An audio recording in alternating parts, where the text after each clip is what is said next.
नमस्कार मित्रांनो, हा केमिस्ट्रीचा जो प्रश्न आहे तो प्रश्न असा आहे की 72 ग्रॅम पाण्यामध्ये 64 ग्रॅम अल्कोहोल जर मिक्स केलं तर जे द्रावण तयार होईल त्या द्रावणामध्ये अल्कोहोलचा मोल फ्रॅक्शन किती. आता अशा केसेसमध्ये काय करायचं, सगळ्यात आधी दोघांचे मोल काढायचे आणि मोलचा जो फॉर्म्युला आहे तुम्ही कागद पेन घ्या आणि लिहा. मोलचा फॉर्म्युला आहे की त्या पदार्थाचं ग्रॅममधलं वजन भागिले त्या पदार्थाचं अणुवस्तुमान. ओके, आता आधी आपण हे घेऊ, कशाचं घेऊ, पाण्याचं घेऊ. पाण्याचं वजन किती दिलेलं आहे, 72 ग्रॅम, आणि पाण्याचं वस्तुमान किती आहे, अणुवस्तुमान किती आहे, 18. ओके, 18 हे नॉर्मली दिलेलं असतं, अदरवाईज पाण्याचं अणुवस्तुमान असंही 18 पाठ ठेवायचं. ऑक्सिजनचे 16 आणि हायड्रोजनचे 2, H2O, 1 ऑक्सिजन 2 हायड्रोजन, ऑक्सिजन 16 आणि हायड्रोजनचे 1 म्हणजे 18.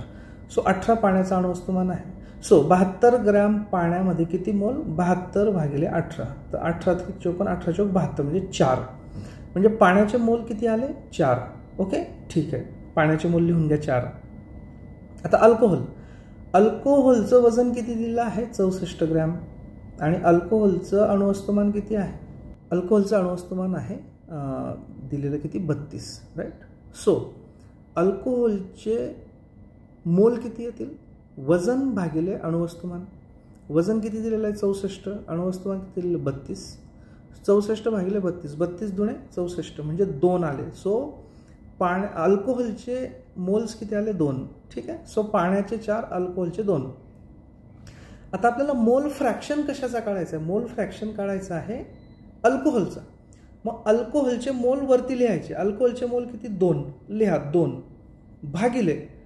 भागिले जे दोघं द्रावणातले दोन्ही पदार्थ आहेत, म्हणजे अल्कोहोल आणि पाणी, या दोघांच्या मोलची बेरीज करायची खाली.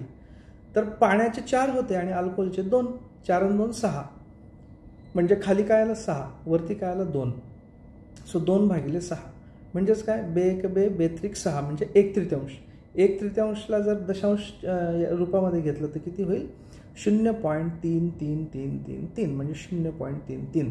सो अल्कोहोलचं मोल फ्रॅक्शन किती, 0.33.